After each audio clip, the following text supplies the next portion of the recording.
Hello and welcome back to part 2 with the Old School Anarchist. My name is Chamchi Gimbal. My name is Chamchi Gimbal, the political fish. Old School, why didn't you introduce yourself just in case they missed the first part? Yep, hello, Old School Anarchist here. Pretty new on the scene. Just here to chat about anarchism, anti-fascism, all kinds of stuff. I've been involved in various different scenes for the past decade and that, in terms of like on the streets in real life and that. And this is my first venture into the online sphere, I suppose. So that's me. Good. So as mentioned before, we are going to be talking about ANTIFA and punching a Nazi, the new national sport. I just thought I'd put that little bit in there. I think it was more of a dig against Luke. Sorry, Luke. It is fine. It's fine. So I suppose my first question is to anybody that hasn't seen the stream from Sunday is hi Angels. Sorry, I didn't say hello to everybody earlier, but hi. Hello. To anybody that didn't watch the stream from Captain Swiss on Sunday, there was a rather good debate with about 5 of us. Yeah. All talking about this hoo-ha with Tommy Robinson. And now you're a member of ANTIFA, is that right, Old School? Well, there's no members really. There's no members. Like there's no membership list. It's not an organization. It's it's more of a thing. Antifa, it's shorthand for anti-fascism in it, and anti-fascism is more of a thing that you do. It's a practice and a theory rather than an actual organization. Do you know what I mean? So I mean, you could say that I'm an anti-fascist and I do a bit of anti-fascism as a hobby, but I'm not. Yeah. Are you thinking about going pro at any time? Oh well, potentially get Nike to sponsor you. Hey, that'd be all right, would it? Doing the old face guards and the hoodies, all Nike. Right. Well, yeah. It'd be a bit ironic considering a lot of people who are anti-fascists are communists and anarchists. You know? It is. So one of the things that Luke said when he came on the stream is he said, "Now, Antifa are just a bunch of thugs." And he doesn't stand by what they get involved in at all. What would you say to something like that? Well, I think that's just completely missing the entire point, and probably just fueled by the current sort of clickbait, the current sort of rhetoric, especially on the internet, against like Antifa has become like a very big buzzword since since Donald Trump's inauguration and the subsequent sort of uprising of far right and far left groups in America, and especially on YouTube.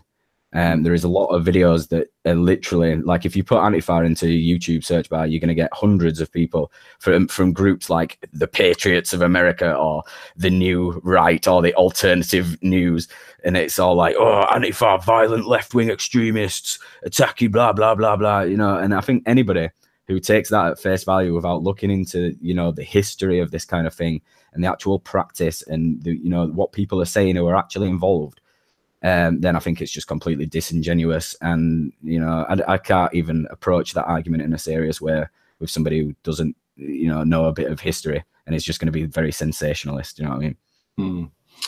To be honest, like some of those headlines sounded they were straight out of Momentum. Momentum put a brick through my window. I wonder who said that. Why was there no police report, Angela Eagle? I wonder. Yeah, and in response to especially the accusations of being violent thugs, the vast majority of anti-fascist sort of activism is non-violent. It's stuff like information gathering, countering propaganda, going out into your local community and making links with people and talking about issues.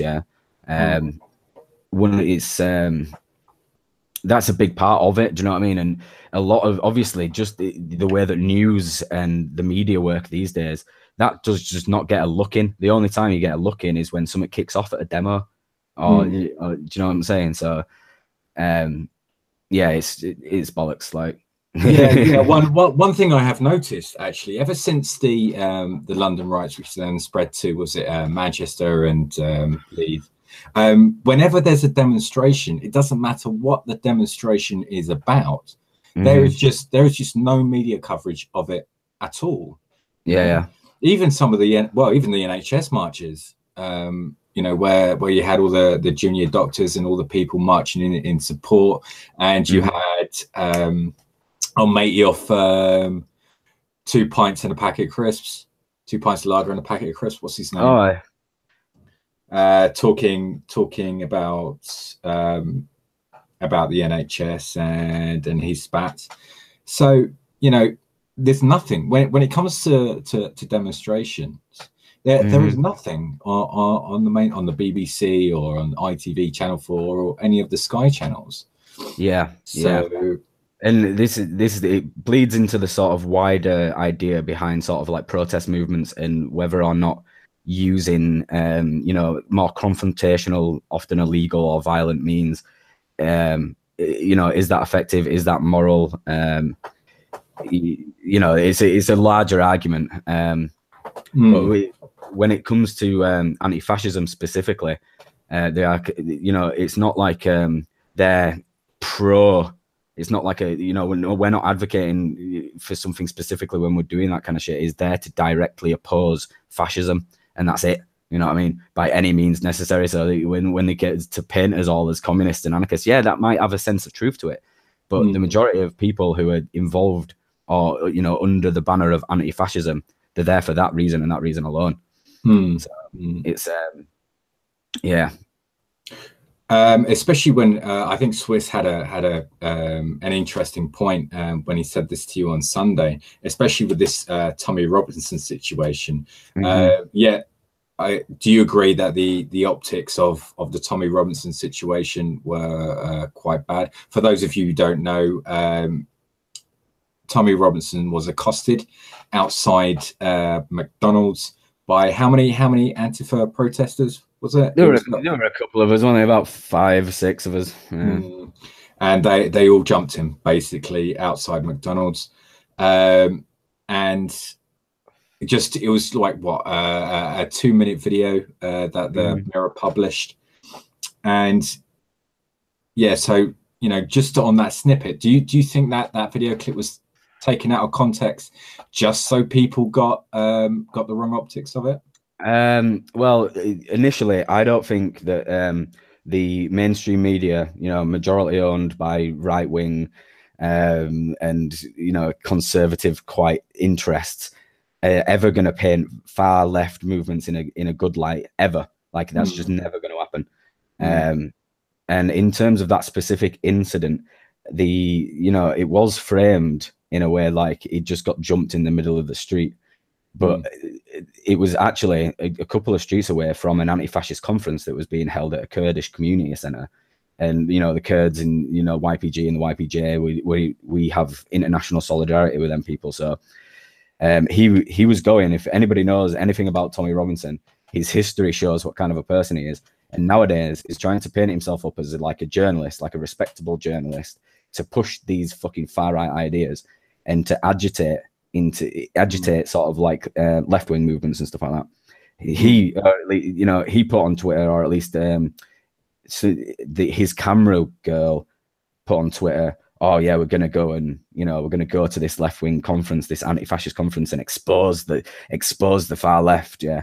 And we have spotters at events, like, you know, the events is going on, yeah, but there's going to be people about, because we know for a fact history shows that fascists love to come and fuck with us. Yeah. So we had spotters, and it got spotted and got chinned by a welcoming committee. Like, it's as simple as that. And yeah, the optics are bad. But like I say, I think the mainstream media is going to paint up any kind of you know, protest or anything that strays outside of the, you know, the what some would consider civil discourse as bad. You know what I mean? I do agree that in nowadays, with camera phones and the internet and that, we probably need to approach some situations with a bit more tact and a bit more caution. But I do think Tommy Robinson deserves his head kicking in. So, yeah. yeah, definitely. There's an interesting thing. I mean, there was this big hoo-ha of, Tommy Robinson got chinned outside McDonald's. But it's just like, well, how many people has he indirectly been involved with people being attacked hate crimes, How many people have listened to his rhetoric and thought, oh, he makes sense, I'm going to go out and attack some poor Muslim guy? They've recently, the Finsbury Park attacker, the dude who drove his fucking van into Muslims outside of that mosque. He, the police have said that he was directly following Britain First, Tommy Robinson. He was speaking to them in the days before the attack. You know what I mean? And if the shoe was on the other foot and it was some radical extremist who was, Andrem Chowdhury, who was talking to, a Muslim who then happened to go out and do an attack, fucking too right, everybody would be like, oh yeah, this hate preachers inspiring terrorist attacks in the UK, blah, blah, blah. It's the exact same shit. You know what I mean? Except they are in line with, at least they present themselves as in line with like British values and British democracy and blah, all that kind of fucking rhetoric. So they can, and then they cover it up with free speech. Do you know what I mean? Yeah. And it's like the thing that does my head in, right? And Tommy Robinson, I know he's not the sharpest tool in the box, right? Yeah. But fascism was used by the ruling parties long ago as a way of splitting the left, right? Yeah. And he's basically putting powers into the bourgeoisie, in doing this, by having everybody on that, because we're all workers at the end of the day, and nobody wants to hate their neighbor. I mean, why is he inciting this hatred for your neighbor? Precisely. He's just giving power to the Conservative Party and the people that buy the Daily Mail, the people that run the Daily Mail, all these nasty people that don't pay tax, especially and cunts like Dacre, and it's absolutely horrible. It's just like Tommy Robinson was at the Oxford Union. I don't know if you've seen it. He talks at the Oxford Union. I got about 10 minutes in before I puked. I nearly physically vomited all over my computer, and I had to stop it. His first 5 minutes, I haven't had a formal education. I've never read a book. It was like, why the fuck should I listen to you then? What input, what analysis are you going to give me that I'm not going to get from the Daily Mail or some fucking nutcase, racist nutcase in the road? You make a good point, because I think this comes down to like some of the roots of sort of like fascist political sort of theory.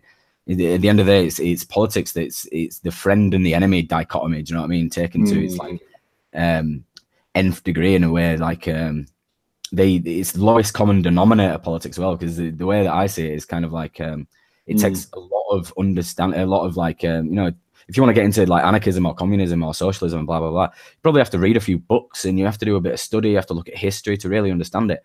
To really get behind fascism, you're like, oh yeah, I'm a racist. I don't like the way he wears his hair. I don't like the color of his skin. So it's very easy to sell that to disfranchised working class people. And you make a great point about the media and what have you, because at the end of the day, and the bourgeoisie, because they have a direct interest in the idea behind divide and conquer. You know what I mean? If they can split the working class and make them fight amongst each other, that is directly advantageous to them. So it's no wonder why we have got fucking rags like the Sun spinning racial bullshit, and it's no wonder why fucking Britain First can march through a town inciting racial hatred under the guise of free speech, and the coppers will protect them, because it's almost like they are a part of the established order. They allow it, allow the working class to fight amongst themselves and not really unite. Because if we united and we were like, look, we've got more in common with each other than we do them motherfuckers in Parliament, their game would be up. You know what I mean? So it's sad because people who I would like to consider comrades in terms of a, you know, in a revolutionary sense, the working class, that is the breeding ground, and you know where a lot of fascists come from, the white working class.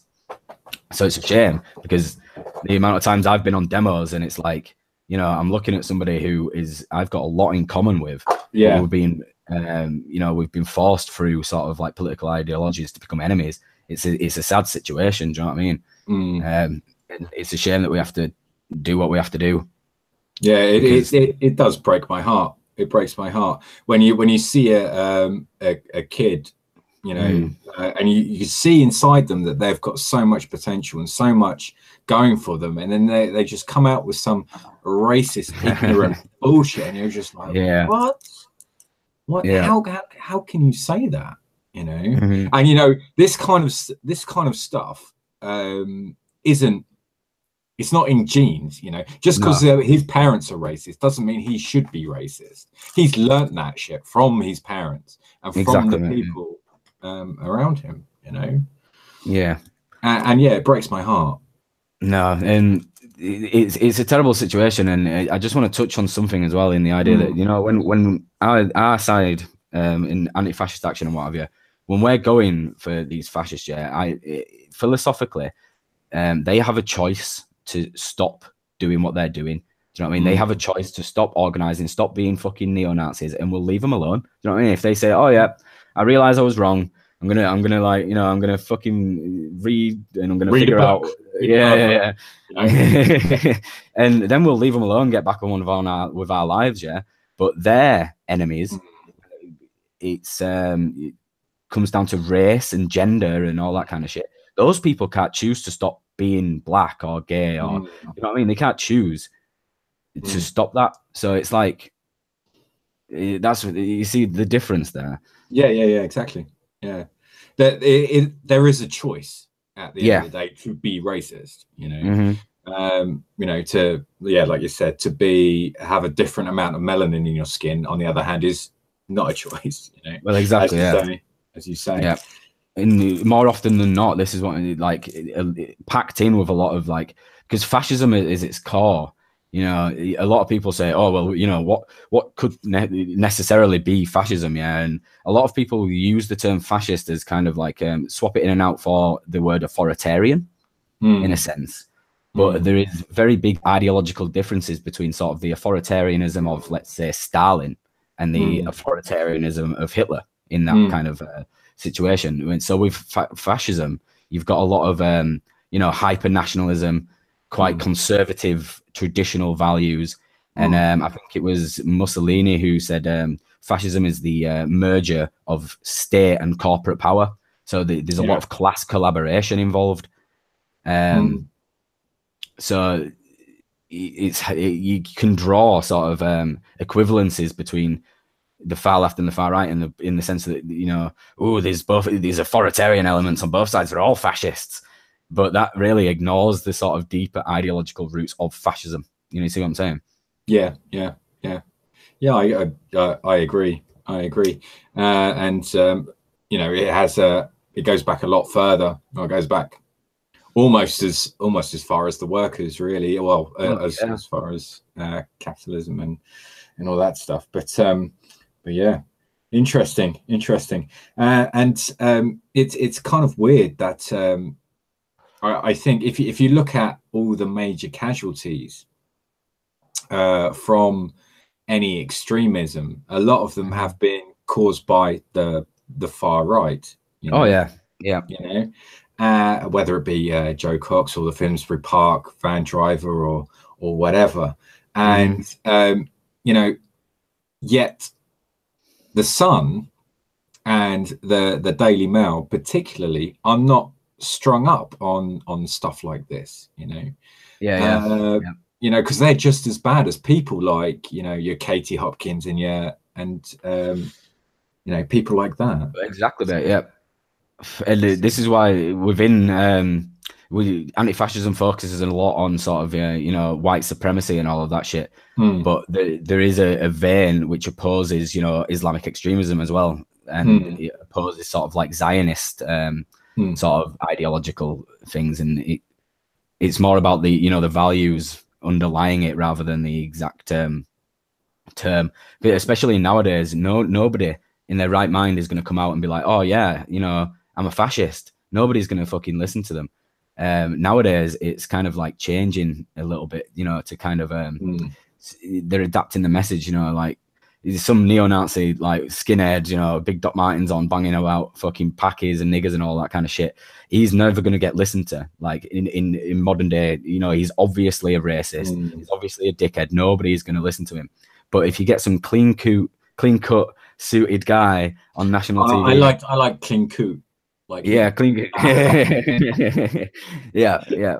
But if you get one of them guys and they're talking about, you know, demographic changes and the myth of white genocide and all of this kind of spooky stuff, it almost becomes acceptable. That's their new tactic. You can actually go on, you know, Stormfront. Stormfront is like the biggest white nationalist website, and you can go back like to early 2000s, and they're talking about how they need to change their approach, like how fascism and white supremacism has got a bad rep throughout history for a good fucking reason, and nobody is going to take their ideas seriously unless they change their approach. And that's what we see today with you know, Richard Spencer and a lot of the alt-right, and it's like a re-emergence of fascism. Generation Identity are one to watch out for. They're ones that they're talking about, you know, European cultural values and all of this shit, and getting rid of migrants and all that comes secondary. Do you know what I mean? They're talking about voluntary repatriation and all this kind of shit, which, funnily enough, Hitler started to do. It was, you know, with the Jews, it was voluntary at first, you know, but it didn't end that way, you know. A good one I heard earlier was Holocaust revisionary. Yeah. Questioning the official story behind the Holocaust and that, because that comes into nice. Sorry, Angels just asked me, am I cheekily drinking whiskey? No, I'm cheekily drinking wine, actually. Yes. But yeah, go on, carry on, mate. Yeah, where were we? I was just, the current sort of situation. Really, it's a hard one, because once you start talking about that kind of stuff, you can see right through it. Do you know what I mean? Because you know when who is it on Thingy's stream, Mantle, when he dropped the JQ, and the JQ is like proper code word for like you know, historical revisionism, questioning the Holocaust, and also plays into the whole sort of Jewish bankers and all that controlling the world. And because when I was young and first getting into sort of politics and stuff, I was quite a conspiracy theorist in a sense. Like I was like, oh, the Illuminati, all these bourgeoisie bastards, you know. I can see that. But if you put a slight racist slant on it, you can kind of understand where they're coming from. You know what I mean? Like, so it's easy nowadays, especially with the proliferation of social media and stuff, to shift the Overton window, like we said, and get a lot of people on board with ideas that you know, should have been fucking put in the dustbin of history by now. You know what I mean? We've had enough time to see the effects of these kind of ideologies. And we've had enough time to see what happens at a state level. We've had enough time to, you know, you look at Greece and what the Golden Dawn are doing over there. And you know, it's anybody who looks at history with an objective point of view can see what fascism fucking leads to and what they want. You know what I mean? I completely agree. It's a bit fucking messy, isn't it? It's a slippery slope. So it is, mate. Yeah. One quote that I wanted to, not exactly a quote, but you can look this up. There was a guy called Carl Schmitt in 1922, and he was one of the people who sort of formed the ideology of like National Socialism in Germany and like the Nazi Party and stuff. And he wrote about how liberal democracies would allow room for fascism to grow under the guise of kind of like free speech. It would allow room for fascism to grow within it and undermine their values and use their values against them. Like, he wrote about this shit in the 1920s. Do you know what I mean? Oh, yeah. That's spooky shit, man. That is spooky shit. And it is true. I've heard a few people, Badmouth Productions, one say, no, we're not against free speech. But why is it all the people that say, oh yeah, you're attacking free speech? Why do they then want to use that speech to advocate fascism? Essentially, or to be a complete bigot. So, and especially on the free speech issue, from my perspective, we as an anarchist and, you know, even just generally left-wing people, they advocate for much more freedom of speech in terms of, you know, freedom of press and freedom of expression and assembly and all these good things that we talk about as values that we have in Western democracies. We want them things, but more of that, you know what I mean? But fascism kind of stands in the way, because once they've got a grip hold, they're not very keen on free speech, you know what I mean? They do book burnings and shit, for fuck's sake, you know what I mean? They completely undermine the values of democracy and freedom and free speech and all this shit. So it's like, if any, you know, one of their talking points on the far right is that certain cultures are not compatible with Western values. Bollocks. The only reason you can say that, I've been thinking, because we had a talk about this on Captain Swiss's stream, and I've been thinking about it, you know, about assimilation and integration, that kind of things. And this was a couple of weeks ago. Now, you know, it's Luke was making the point that when people come over, it's up to them to integrate. Now, I'm sorry, but this is a two-way street. As someone that is actually trying to integrate himself into a foreign country, it's also up to the people to help them integrate and to make them feel welcome. You know, this is a two-way street, you know. And how do you expect people to integrate when, especially in the UK, when the first thing is they're dumped into a ghetto, right? You know, they're put somewhere where they can just be forgotten about, and they have no and then those areas are then starved with funding. Let's put all the immigrants into one place, and then let's starve that area of funding, right? So of course it's going to turn it so the schools are shit, the roads are shit, you know, all the facilities are shit, right? And you know, the police funding shit. What the fuck do you expect to happen? You know? Well, exactly, mate. Yeah, spot on. And I think that, again, it plays into a wider narrative of like poverty and stuff like that. Do you know what I mean? And the fact of the matter is, like, you can look, especially in Britain. Britain has been a multicultural fucking melting pot for a long time, and I think it's so much better off for that. Like, you know, I talked a bit earlier about sort of my upbringing and stuff like that. When people talk to me about what I like about Britain and what it means to be British, I'm like, well, I've had so many different sort of experiences with different people and different food and different backgrounds and sort of different ideas, and that multiculturalism makes Britain what Britain is. You know what I mean? Yeah. A white working class person is just as British as a Pakistani shop owner. You know what I mean? Because they're part of our culture. And, you know, you look at I mean, you can go further back and talk about sort of slavery building the British Empire. And slavery built off, you know, mainly blacks, and but in India as well, and how the British Empire exploited the fuck out of India. We had a lot of immigration, especially after the two wars over here, which massively helped us rebuild our economy. So it was built on the backs of immigrants, built on the backs of immigrants and the working class that built this fucking country. Do you know what I mean? So it's like, I cannot even begin for a second to even understand how people can talk about British values and Western values and try and use that to justify racism. It's, do you know what I mean? Yeah, it's sickening, absolutely sickening. You know, you can't. There is no justification, I suppose, and that's the bottom line, isn't it? When you if you boil it down, really, there is no justification for fascism. There is no justification for giving a platform to fascists. Not even in the name of free speech, because it just leads to one thing, right? And that's people dying. You know, and if it means that Tommy Robinson gets clocked on the chin, so be it, mate. So be it, mate. Exactly. Make it into a fucking national sport. That's what I say. That's that national punt knockout Nazi day. Yeah. But I get behind that. You know, so it's a couple of other things that I just like, because I like quotes from history, yeah. And I know quotes can be taken out of context and stuff like that, but one of my favorite ones, from Hitler himself, he said the only thing that could have stopped our movement is if our adversaries had understood its principle from the first day and smashed with the utmost brutality the nucleus of our new movement. Hitler himself said that. You know what I mean? Yeah, was that in Mein Kampf, was it? I believe so. I don't know where it actually comes from, but I've done, I've Googled it and I've looked into sort of, fact checked, and he did say it. So okay, let's I think we're going to reach the end of the stream. Let's have a look. We've been so bad with the comments, so let's start up. Let's see. It's quite a controversial topic, isn't it? So we can respond a bit to that. So we got Angels talking about my drinking.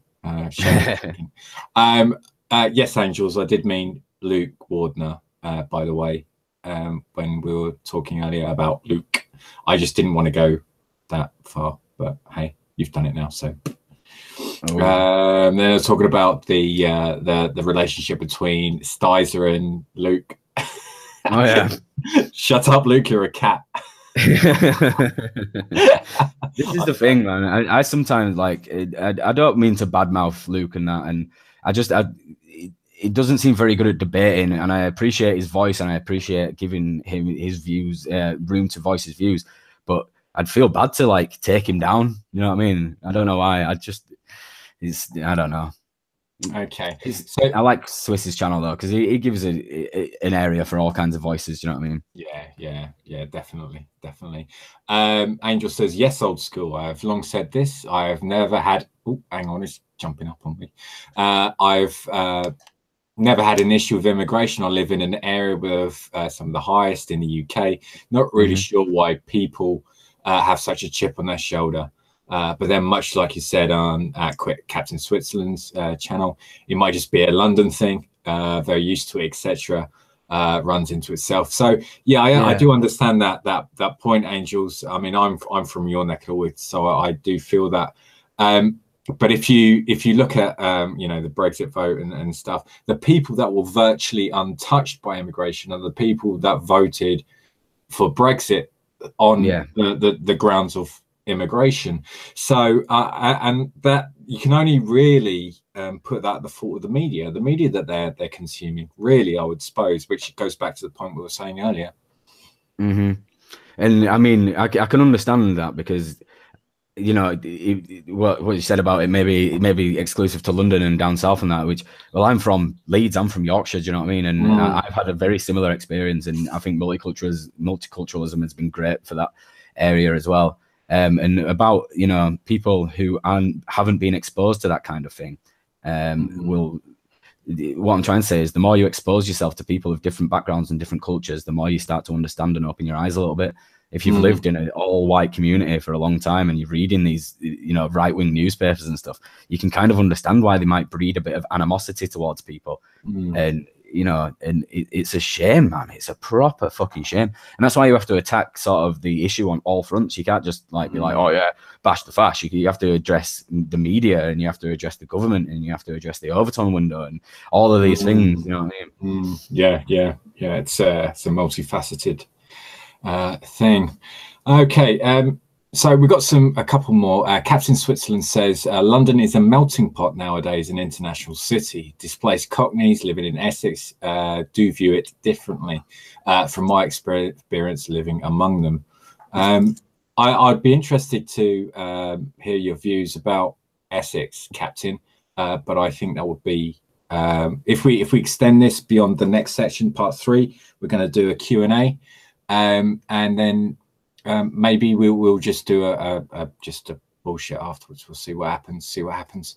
Okay, so let's end this one. Thank you very much for people tuning in. We're going to be back with part 3, and we're going to put Old School under the microscope for a Q&A. Dun, dun, dun, dun. Excellent. Okay, so like, subscribe, leave a comment, do all that groovy stuff, and we shall see you in about 5 minutes when I set up the next stream.